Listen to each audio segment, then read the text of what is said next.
Welcome to another episode of this Dadalocks podcast where we celebrate all things hair, versatility, and absolutely natural hair.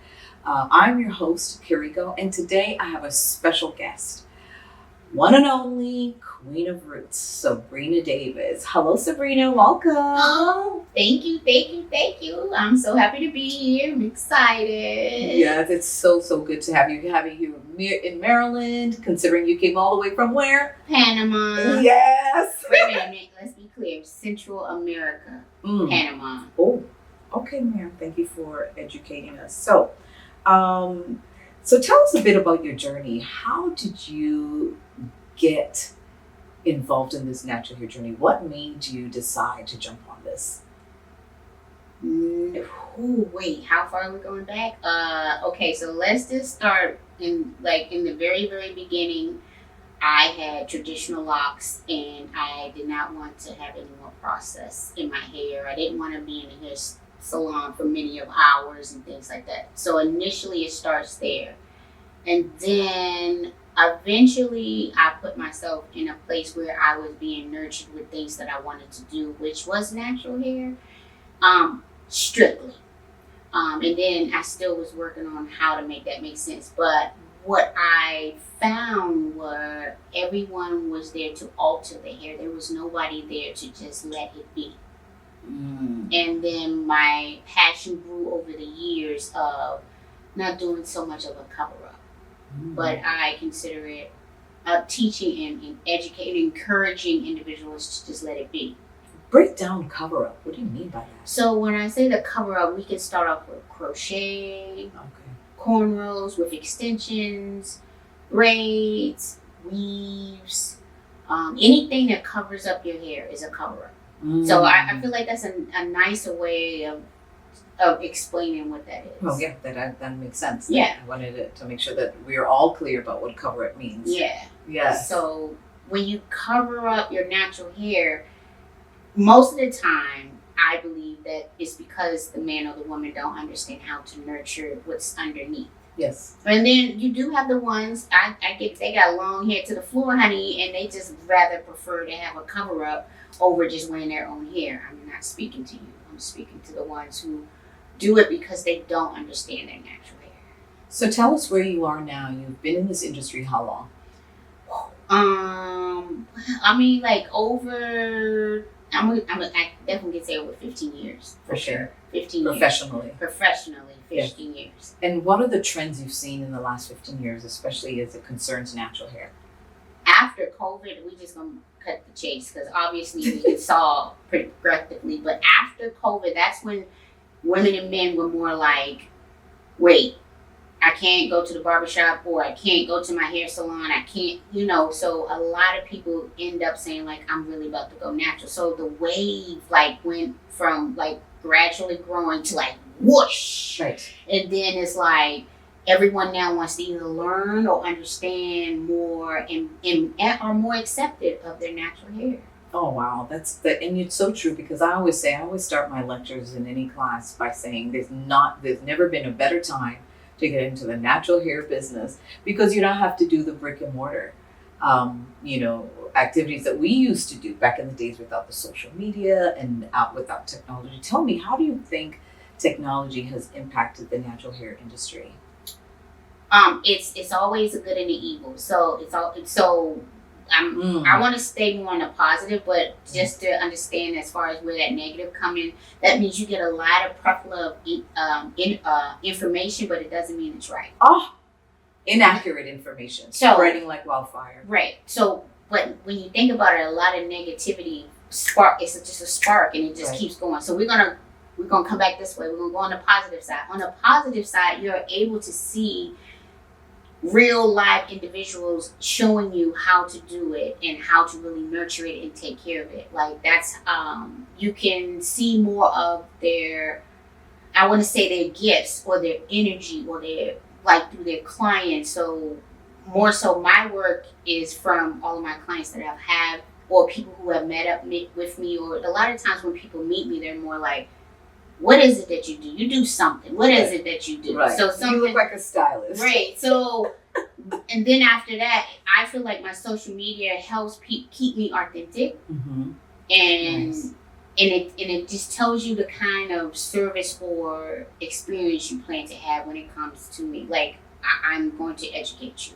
So it's a little taste of experiencing you without fully experiencing you, like giving you a little foresight of what you A could little get. taste. Yeah, that's great. And I think that's so different from when we started, especially whether it was Sister Lots or whatever. We had to like knock on doors, play videos, physically market ourselves. While now you could stay right in your shop, post pictures, and be able to draw clients in. That is a fact. Wow, technology is something else. So I want to. So how did you discover along your way of being a naturalista and an educator? How did you discover? How did you get into Sister Lock? How did you find that? Sister Loves. So I was working in a salon in Orlando, Florida, Kissimmee, Florida. Let me be specific, just in case they're watching. Right. Kissimmee, Florida. Yes. And in this salon, this lady walked in and she was like, "Can someone do my hair?" And I was like, "What do you have?" And she's like, "I have Sister Locks." And in my brain, I'm like, "Locks are locks." Right. So I went to one of the stylists. At the time, I wasn't a stylist yet. Mm-hmm. But I went to the stylist and I was like, "Can you do her Sister Locks?" And when she said, "Honey, you need to be certified in order to touch Sister Locks," I was like, "Where is that at? Let me sign up for something like that." Yes. So for me, initially, that's how it got started. And then when I even did my research, I flew to Chicago to take, back then when it was 4 days. Yes. And then I met the founder, which is Joanne Cornwell. Right. That's when I was like, there's a level of professionalism when it comes to Sister Locks that you, and I understand people who don't get it, but in that class, that's where the spark of my professionalism and where all of that came from was the fact that you have to sign a contract, the fact that you have to come and you have to have a consultation, it just set the bar for me in everything else that I did moving forward. So Sister Locks started it, but I already feel like I had it in me already, but Sister Locks started it. I think it kind of holds it for those of us who really look to do work professionally. I think Sister Lock really set the stage for us to really be like, oh, so you can do that in this industry. Simply because this industry is not regulated as, as a cosmetology industry. However, nor are we saying that we need anybody else to be regulating our industry but us. But it does make a difference when you get an education at a higher level that exposes you to more knowledge, different knowledge, and accurate information. Can I say that? And of course, a technique, a standard, and even the idea of signing a contract. I feel like that's like boundary setting. Isn't that like super important in our businesses to have boundaries? It's very important, but when someone's starting off fresh, I get it, but that's why you definitely should get with a mentor, a coach, or someone, or you follow someone who has some form of standards that you can see yourself upholding. Obviously, everybody starts somewhere, and then even with Sister Locks, I took it a step further. I went and get my cosmetology license because with Sister Locks, when they broke down the hair shaft, I'm like, not too many. And I'm not saying there are not classes out there now. I'm just talking about when I started. Correct. When I started, there wasn't too many classes that were really talking about the foundation of the hair, how does it grow, and natural hair. That. Right. And so then cosmetology gave me the ability to cut and color natural hair. Correct. Now, don't get me wrong. I had to learn all of the other stuff. Right. But what was my focus? My focus was I want to be able to have it so that the naturalista or naturally store comes into my space. I can service them throughout. And all of their needs. All. In one location. That's it. That's it. That's a game changer. Having exclusivity or targeting your niche and serving a certain way, would you not say that affects pricing? Of course. Tell us more about that. Because one of the biggest things about stylists is that we are scared. I saw someone leave a flyer on my car at a hair event, and she said she installs 6 to 10 inches from 500 on, and I was like, sister girl, I get paid that for a retouch with service. Do you understand? in less time.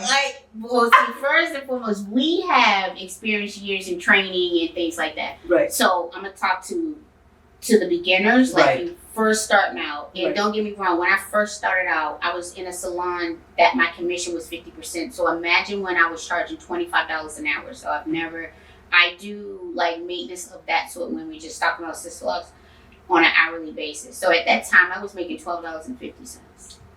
That means my first establishment was $500. Right? You're gonna say, wait, For how many hours? 2,000. Oh my gosh, my first time took me 36 hours. Divided by, Yeah, we know. 500 divided by, okay.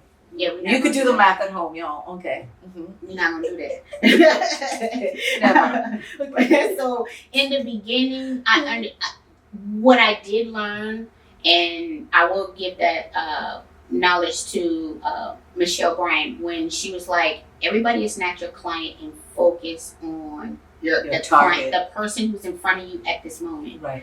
And again, when you do the consultation, I'm not saying that you're not nervous. I'm not saying that you're not going to be scared, but that's where you find out what kind of stylist you are. Are you going to let the client dictate to you what they want, or you're going to say, because I'm offering the service, this is how it's going to go, right? And with that, it takes time, and it takes a couple of times of being rejected, or a couple of times of you'll find out if you keep letting them walk all over you. You're gonna feel it. So eventually you're gonna push back. What I'm saying is you're gonna start off with a base and be comfortable right in here. So if you say, I feel comfortable saying $2,000 and I just got out of school, okay, I'm not gonna say no. Deliver that. Right. But when I first started Sister Lux, I started off at 500, right? Mm-hmm. And so now, how many years ago? 2008. Correct. We're in 2024, and you're offering $500 still. No, not happening. When there's that's like you said, I get that for inflation. retime. Thank you. I get that for maintenance. Correct. Yeah, no, we're not doing that at this. No, not at this year. Right. So, but I do agree with you. We have to start somewhere, no doubt, and then you have to build yourself over time. But building yourself, your clientele, your business means that year after year, your skills should be shifting, the size of your clientele should be shifting, your prices, your value, and your business should be growing. So basically, obviously, when I first started out, I was a 4-hour retyping on a regular. Yes. 4 hours. Now I'm down to 2 or less. That's right. So I can't, if I'm still a 4-hour person, right, that I can't charge my price. I would, it doesn't, you have to make it be fair, and I feel like there's a lot of unfairness. Yes. But when I say the universe says it's enough for all of us, you will have what you need. Right. So one of those things you have to learn too, like you're saying, as far as like clients and things like that. You work for yourself. You have to give yourself a raise. Absolutely. So think of yourself on a yearly basis, right? And when you're doing that every year, once a year, you should go up at least. If you don't feel comfortable with 10%, go up 3%, go up 5%. But go up. But you have to go up because gas is up, lights are up, products are up, Living expenses are higher. Okay, food. So now what happens is you are going to lose people. Be okay with you, because guess what? Now it's going to come a time where new people are going to come in. Yeah. Because people are shifting and moving. Be okay that when that client leaves, unless they book with you again, they're not your client anymore. Correct. And be okay that you gave them the amazing service and let them go off into the world and be happy. Absolutely. And like I tell everyone, when we increase our prices, you can expect that not everybody's going to grow with you. That's definitely going to happen. But what you want to do is grow with the ones who are willing to grow. The ones who are not willing to grow, luckily for them, they can find a new partner and business together. But your business has to keep going forward. Right. And your clients, you should have a client that's like, when is the prices going up? Right. Like, you should have clients in your space who doesn't always trying to look for $25 an hour or whatever the set price is. Because it's not your client then. So just look at it as a use. Right. They're using you. Exactly. They should also want to encourage you to grow. Absolutely. Right. Like my clients are happy and they're telling me straight up, girl, I don't care how much you push your price, I'm coming in this chair. Because they know they're getting value and they're not sitting in my chair long. One of the biggest secrets that I've found through my speed and time coaching is that from the customer perspective, that is, customers want to be happy faster. So if you make me happy by completing my retie in 2 hours, I'm willing to pay you that $400, whatever you're charging, because I can get out of my chair and it's done well. And you've added value by shampooing, my hair smells good, you talk to me, you inspire me, you coach me. I have products. I have products. Guys. Accessories. Absolutely. Accessories. Let's talk about that. Retail. Why is retail important in the business? First and foremost, your client needs shampoo, conditioner. Let's just keep it at the basics. Shampoo and conditioner. Right. So they're going to go to the other store. Your neighbor. Right. So why would you not want them to come to your store? And then Correct. Look at that as your vacation money. Oh, that's great. Have a plan for it. Right. Make sure that every time you make some money, you put it aside, and that could be either your retirement, Right. that could go into your trust. Look, we need to start owning our own banks. Right. But anyway, besides that could be your vacation money starting. Have a goal for this money. Directing your money. Every person that walks through your door should buy something. If Girl. you're starting out, and you have to make it look like the retail.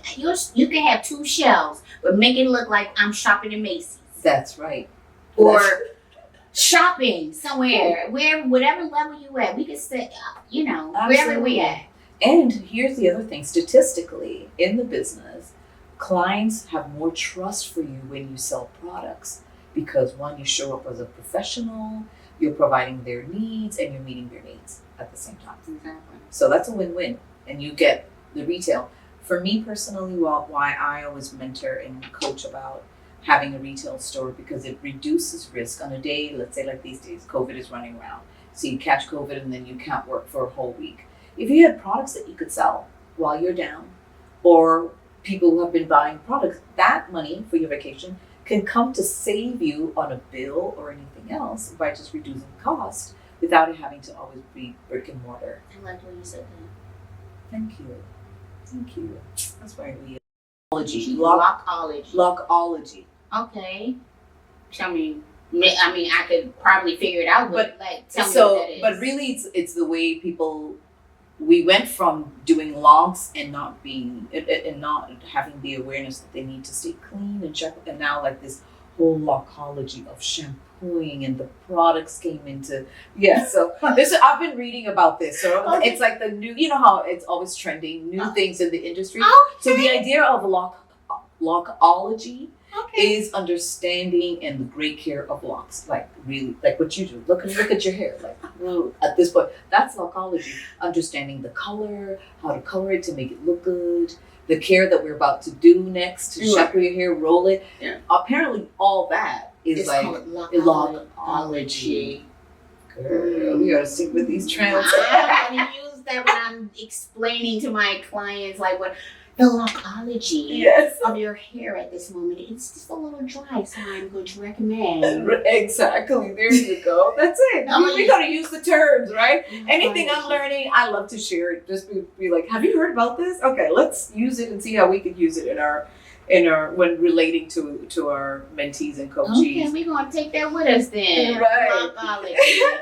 So Sabrina, I'd really love to play this game with you right now. Okay, good. So this is more of would you rather. Okay? Would I rather, okay. Right, would you rather. This is a game on the natural hair edition. Gotcha. All right, so I thought it would be fun to make this, just a little quick break in between and just have this little game. So would you rather natural hair edition, are you ready?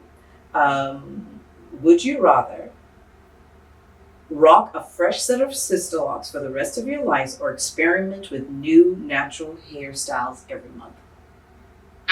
New natural hairstyles every month. Okay.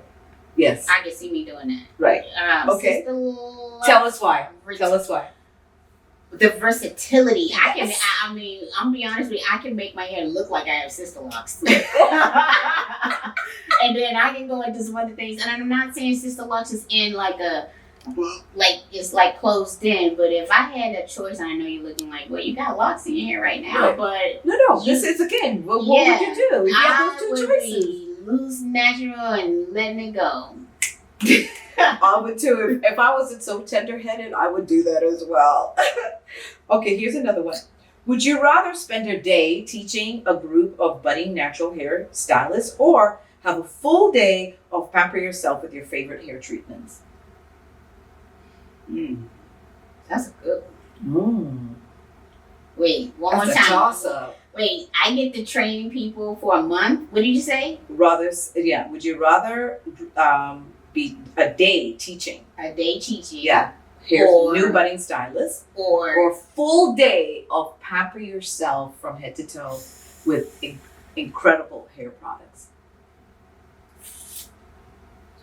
I'm going to be teaching. Yeah, I knew it. I know that's a toss-up because I know you love both. I love both, but again, when I think about someone else in my hair, sometimes I'll be like, wait, am I teaching you? Or are you going to okay. So let me just go ahead and teach. Okay, so that would be because maybe some of the stylists are not that experienced. It's honestly, really, really not that many people. I can count on one hand how many with my hair. And you're a DIY kind of girl. Yeah. You usually, and your color, everything you usually do yourself. I do it myself. It's not like I haven't tried. Right. Okay. Yeah. No, that is a result of what you've experienced out there. And I'm like, I'm good, thank you. Yeah, because they haven't met your standards. Yeah. Okay. All right. So that was a good one. Yeah. Okay. Here we go. One more. Okay. Here's another one. Would you rather create a new hair care product that becomes a global sensation, or open 10 new salons across the country?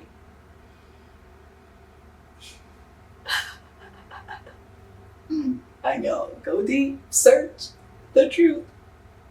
10 new salons? 10. Tell me why.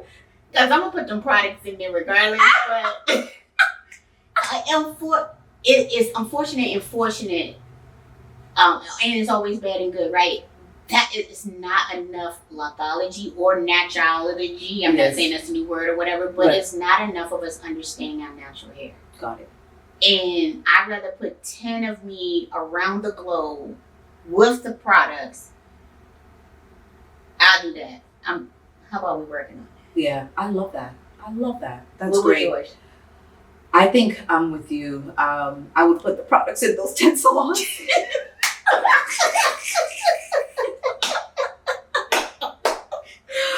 And really just shedding light on the fact that there's a lot of misinformation out here, like you said, and that is also the contribution of social media. And it's not like places like YouTube; these things are not filtered and they're not regulated, whether people are getting the right information or not. And so there's a plug. And because we have figured out how to get to the moon, but we're only discovering Black man and woman's hair right now, fully. So not enough money has been put into this industry, and it's not regulated. So this is the kind of the chaos. This is the outcome of what we're experiencing right now. Just to shed some light on that. Thank you for your fantastic answers. Okay, so what are your future goals? Let's talk about what we're doing tomorrow. Right, real talk. We are going back to Cuba because we've been invited to go and teach a bunch of exciting entrepreneurs. Yes. Some who own businesses, some who wants to start businesses. Correct. And the ones who work in someone's business. So we're going to Cuba.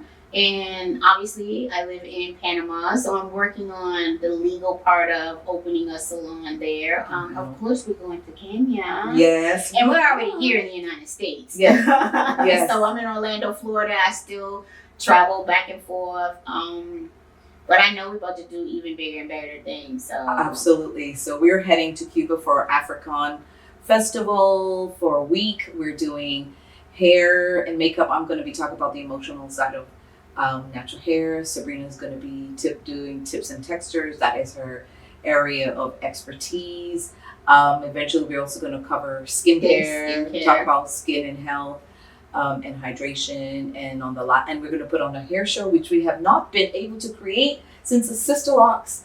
What do you call homecoming? Yep. Yeah. That was the last time we were collectively creating and designing hair. So that's true. Yeah. So we will be doing natural hair, no locks at this particular time. It's called African. So the whole entire festival is about embracing your Afro-ness, your roots, all things African related as it concerns Africans in the diaspora. So what else is it? So you're looking to open something in Panama. Mm-hmm. Fantastic. I can't wait. I know, because you know you can't wait. You know Dadalocks is coming, honey. Yes. Yes, Dadalocks will be going to Panama. Thank Absolutely. you. Looking forward to that, as we are also growing throughout Africa. And it's just really such a we're building a great community. Like just the other day, we were on the on a Zoom call, because we do coaching every quarter, and women in like Uganda and Tanzania, yes, they were chiming in and talk about what struggles they were having. Wow. And then we looked at how the mindset is so important, because one lady who trained a year ago, she still hasn't found a client because she's still stuck. And she has a nursing job, but we found out that she's afraid to tell people about this new thing because she's a nurse. Will they look down on her? The mental stuff, right? Mm-hmm. And then this other one, she's so hungry. She did step by step everything I told her from March until now, which is 5 months. She's done 5 installs and she's got 30 clients by doing social media, taking all the pictures. She said she even put her certificate up, and people were like, "What? Somebody's trained in the area?" And so people started calling her, and so that's the power of Dadalocks. We're really impacting these women and changing lives. That if one woman can even take her children to a better school, we're happy for that. If they could pay for their parents' medical care, we're happy that we can help them find tools with their hands and get out of poverty into entrepreneurship. I am totally here for that. For me, bringing it into Panama, because there are people that do it. Yes. But there's, again, no level of education. Yes. So. Yeah. Right. Yours truly. Yours truly. And that's what I love about you. Like, no matter what's going on, your standards are always high when you do the work. It's like once that sort of interception begins, once the service begins, you're a professional from the beginning to the end, from shampooing, all the things, girl, yes. And you're a true inspiration for me, and how to handle customers. And how I want to feel in the chair is how I want to make my clients feel in the chair. Exactly. Right? Okay. So what advice would you give aspiring entrepreneurs, especially those looking to get into business, into this natural hair, and leave a mark in the industry? Wow, that's a lot. Hold on. First part was, what would I say? I'm going to first say, what would I have said to my younger self? Yes. And my younger self, meaning like starting off, or if you decide to change in the industry. Right. Like, let's say you've been doing something and you're inspiring to, like you said, go into the natural hair. So that's what we're talking about. Right. And it doesn't matter the age. You're inspiring and you're ready to be like, I'm ready to understand this natural hair. It is a feeling that you feel in your gut that is going to like go off in you. Mm. And what you have to do is trust in it and push past. Right? That means you're going to be afraid to speak to, like you said, she was afraid to speak to someone. Fear is real. You're going to be afraid to ask for your price. Right. Right? And so when you start to feel that, I'm asking you as that voice that's in you to push past it, because once you get past it, you'll be able to see more. Yeah. And so I was a single mother. I had 2 kids, and it was just me. And I had to believe enough in myself to say that I'm going to be able to provide for my 2 children, put a roof over their head, and still provide the service to my clients. Mm-hmm. So it allowed me to be a parent. It also allowed me to give back. Nice. So for the ones who don't have children, I'm not even saying you have to have a child. It is a child calling in your inner, right, that's telling you, like, you can do this. You can do this. You can do this. And you're drawn to it. That's when you know that's that calling. Yeah. Just take action steps. Wow. That's great. So at this age, I hear the voice. I might go, and then I still push past. So even at my age, it's not like I don't have fear. Right. Like, oh my gosh, I have a conflict. But just, like, how to leave a mark is you give your clients everything that you got. Like by the end of the day, besides being tired, physically tired, yes, you should be like, Right. because you gave. Right. And then Empty it out. and then when that client walks out, that client is on 100. Yes. Absolutely. And that's your mark. Yes. When you see your client walk out, that's your mark. Right. And guys, when they walk out, the intention is that they'll come back again. The repeat client is the one who grows the business, not that one time cherry hopper. Not that one time. Yeah. So invest in those repeat clients. Do what you need to do. Speak to them. Get find out what else you could do to serve them. How you could improve your own services. Sometimes we do service just so that we know how we could do better. How we can do better. Yeah, and how we could do better. Definitely listen to your clients, but that Yes. the mark is know that you're the star. Beautiful. And be authentic and don't half. If Yeah. you're not gonna do it, don't do it. If you're gonna do it, you do it. Kamala said her mom said no half-assing. And I said that on the podcast. Yes. Okay. So last but not least for our audience, what does the Queen of Roots mean? Ooh. The queendom is where everything starts. It starts at the root. It starts in the root. And and everything grows in the queen. Everything starts with the queen. That's where the roots are. So the Queen of Roots is where the roots start. That's where I start, at the root. You're my queendom. Oh, nice. So these are the queens, and you're working on their Kings. roots. And Yes. kings and queens. And you're the It's the Queen queendom. of Roots. I love it. I love That's that. the first time somebody really asked me what that name means. Yeah. I mean, they'd be like, "Oh, I love the name," and I was, if you ask me, I'm gonna tell you. But if you really say like how that name, what it came from the root, Absolutely. It's important. and that's where I start. I start at the root. Good. Thank you so much. Thank you. Well, Sabrina, we want to thank you so much for all your insights and your feedback and your great energy, your professionalism, and also being a leader in your own right in this industry in terms of inspiring us to level up and to bring excellence, especially to this natural hair industry. We thank you so much for being here with us in Maryland. Yay! Thank you. In the official podcast room, and just everyone who supports. And that's the whole thing about this Dadalocks podcast. It's about supporting, celebrating, looking at uniqueness, and just really putting it all together and just celebrating this whole entire natural hair industry. I love it. I appreciate you even inviting me. Yes. Call me again. Yes. I'll see you in Kenya. Yes. And I'll see you in Cuba. Tomorrow. Right, exactly. So thanks again to those followers. Please subscribe and share with your friends if this is appealing to you, or even share with your stylist when you come across this. And if you could comment below and just let us know what your thoughts are, we're happy to hear it, or any comments for Queen of Roots. And thanks again for being our guest. Thank you. All right.